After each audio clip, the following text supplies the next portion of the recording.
La Ley General del Equilibrio Ecológico y la Protección al Ambiente es definida como aquellos residuos peligrosos que tienen como características ser corrosivas, reactivas, explosivas, tóxicas, inflamables y biológico-infecciosas.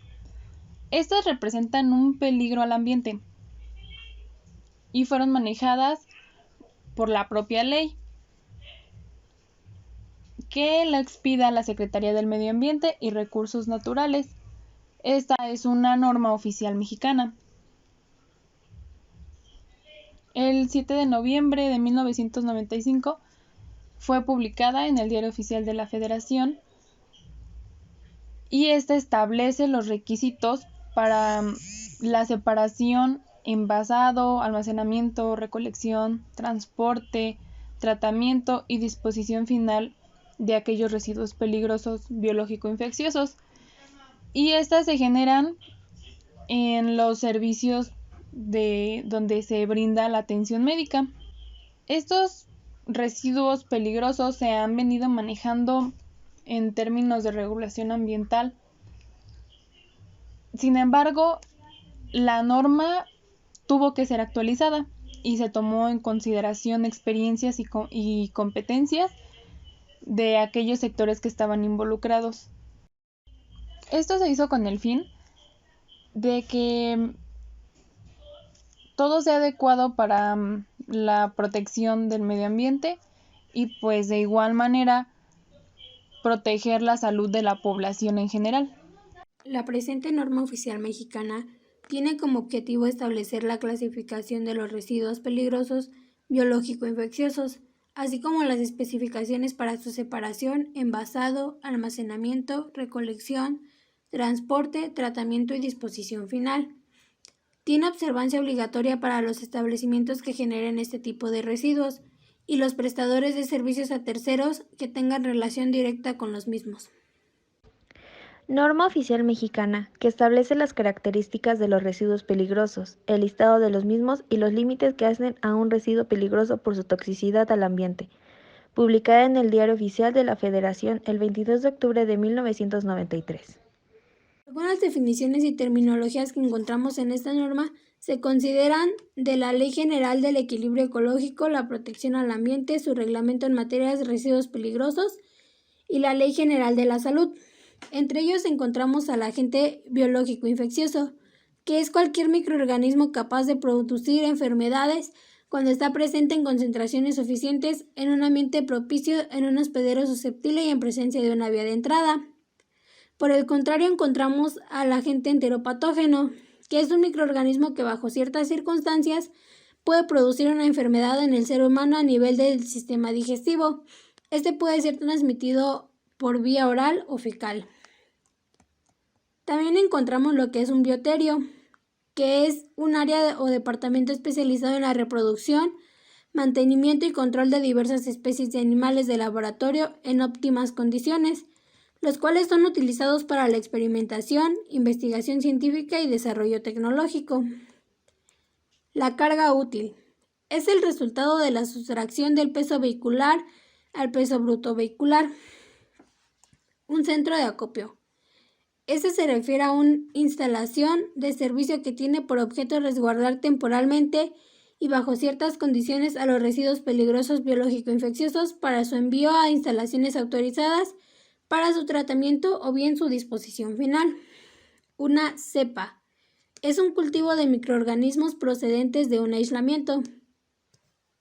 Ahora hablaremos también de los establecimientos generadores, que son los lugares públicos, sociales o privados, fijos o móviles, cualquiera que sea su denominación, que estén relacionados con servicios de salud y que presten servicios de atención médica, ya sea ambulatoria o para internamiento de seres humanos y utilización de animales de bioterio.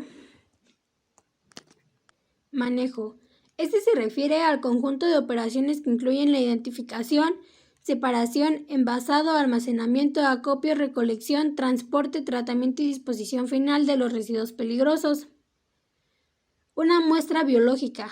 Es la parte anatómica o fracción de órganos o tejidos, excreciones o secreciones obtenidas por el ser humano o animal vivo o muerto para su análisis.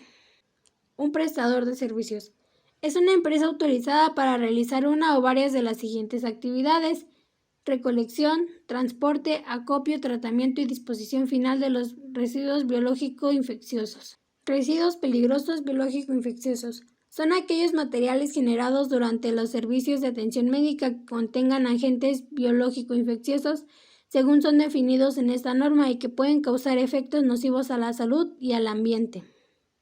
Tejido es la entidad morfológica compuesta por la agrupación de células de la misma naturaleza ordenadas con regularidad y que desempeñan una misma función. Y por último tenemos el tratamiento, que es el método físico o químico que elimina las características infecciosas y hace que sean irreconocibles los residuos peligrosos biológico-infecciosos. Clasificación de los residuos peligrosos biológico-infecciosos. La sangre y los componentes de esta. Los cultivos y cepas de agentes biológico-infeccioso. Utensilios desechables usados para contener, transferir, inocular y mezclar cultivos de agentes biológico-infecciosos. Los patológicos. Los tejidos, órganos y partes que se extirpan o remueven durante las necroplastias. Las muestras biológicas para análisis químico, microbiológico, citológico e histológico. Los cadáveres y partes de animales que fueron inoculados con agentes enteropatógenos. Los residuos no anatómicos. Los recipientes desechables que contengan sangre líquida. Los materiales de curación empapados, saturados o goteando de sangre. Los materiales desechables que contengan esputo, secreciones pulmonares y cualquier material usado para contener estos. Los materiales desechables que estén empapados, saturados o goteando de sangre. Materiales absorbentes utilizados en las jaulas de animales que hayan sido expuestos a agentes enteropatógenos. Los objetos punzocortantes. Punto número 5. Clasificación de los establecimientos generadores de residuos peligrosos biológico-infecciosos. Para efectos de esta norma oficial mexicana, los establecimientos generadores se clasifican como se establece en la tabla siguiente. Nivel número 1. Unidades hospitalarias de 1 a 5 camas e institutos de investigación, con excepción de los señalados en el nivel 3, laboratorios clínicos y bancos de sangre que realicen análisis de 1 a 50 muestras al año. Unidades hospitalarias psiquiátricas, centros de toma de muestra para análisis clínicos. Nivel número 2. Unidades hospitalarias de 6 hasta 60 camas, laboratorios clínicos y bancos de sangre que realicen análisis de 51 a 200 muestras al día. Bioterios que se dediquen a la investigación con agentes biológico-infecciosos. Establecimientos que generen de 25 a 100 kilogramos al mes de RPBI. Nivel número 3. Unidades hospitalarias de más de 60 camas. Centros de producción e investigación experimental en enfermedades infecciosas. Laboratorios clínicos y bancos de sangre que realicen análisis a más de 200 muestras al día. Establecimientos que generen más de 100 kilogramos al mes de RPBI. Estos son aquellos lugares públicos, sociales o privados, fijos o móviles, que estén relacionados con el servicio de salud y que presten servicios de atención médica, ya sea ambulatoria o para internamiento de seres humanos y utilización de seres animales de bioetero. Todo generador y prestador de servicios debe de cumplir con algunas disposiciones de manejo de residuos peligrosos. Depende del caso. Puede ser identificación de los residuos, envasado de los residuos generados, almacenamiento temporal, recolección y transporte externo, tratamiento y la disposición final. Se debe identificar y envasar. Ya que estos sean identificados, se separan y se procede a envasar aquellos residuos peligrosos de acuerdo con las características que se tengan, físicas y biológicas infecciosas. y estos residuos no deben mezclarse con ningún otro tipo de residuo municipal o peligroso. Estas deberán ser desechadas en una bolsa de polietileno rojo translúcido con un calibre de 200 y color amarillo translúcido con un calibre de 300. Deben ser impermeables y con un contenido de metales pesados, no más de una parte por millón. Deben ser libres de cloro y estas deben estar marcadas con el símbolo universal del riesgo y con la leyenda que indique que son residuos peligrosos biológico-infecciosos. Esta bolsa no se debe llenar al 100%, solo debe de tener el 80% de la capacidad y se debe de cerrar antes de que pueda ser transportada al almacenamiento temporal y ya no pueden ser abiertas o vaciadas. Para aquellos recipientes donde irán los residuos punzocortantes deben ser rígidos, de polipropileno igualmente rojos, y debe tener un contenido de metales pesados igual no más de una parte por millón. Estos también deben ser libres de cloro y te debe permitir verificar el volumen ocupado del mismo. Debe ser resistente a fracturas y a pérdidas del contenido. Esta debe de estar separada de las agujas. Se tiene que cerrar permanentemente y debe de contener pues un ensamble seguro. Igualmente tiene que contar con la leyenda que diga que es un residuo peligroso de punzocortante. Igualmente debe de llevar un símbolo. De igual manera, el residuo peligroso punzocortante y líquido se llena al 80% de su capacidad, asegurándose de que la bolsa cierre bien y este ya no puede ser abierto o vaciado. Lo mismo indica con los recipientes de residuos peligrosos líquidos. Tiene que llevar su tapa hermética, tiene que ser el envase de polipropileno color rojo o amarillo. Deberá de contener la leyenda y su símbolo universal. En caso de que estos residuos líquidos no sean tratados en las instalaciones, este debe de ser envasado. Posteriormente, se almacena. Este se deberá destinar pues al área del almacenamiento temporal de los residuos peligrosos. Este almacenamiento debe ser apropiado dentro de las instalaciones y no debe obstruir las vías de acceso. Aquellos residuos peligrosos que ya fueron envasados se almacenan en contenedores metálicos o de plástico con tapa. Deben rotularse con el símbolo universal y con su respectiva leyenda, que diga residuos peligrosos biológicos infecciosos. El almacenamiento de estos residuos depende del periodo de almacenamiento temporal y este está sujeto al tipo de establecimiento. Por ejemplo, si es el nivel 1, el máximo es de 30 días, en el nivel 2 es un máximo de 15 días y en el nivel 3 su máximo es de 7 días. Los residuos patológicos humanos o de animales que no estén en formol se conservan a una temperatura no mayor de 4 grados centígrados.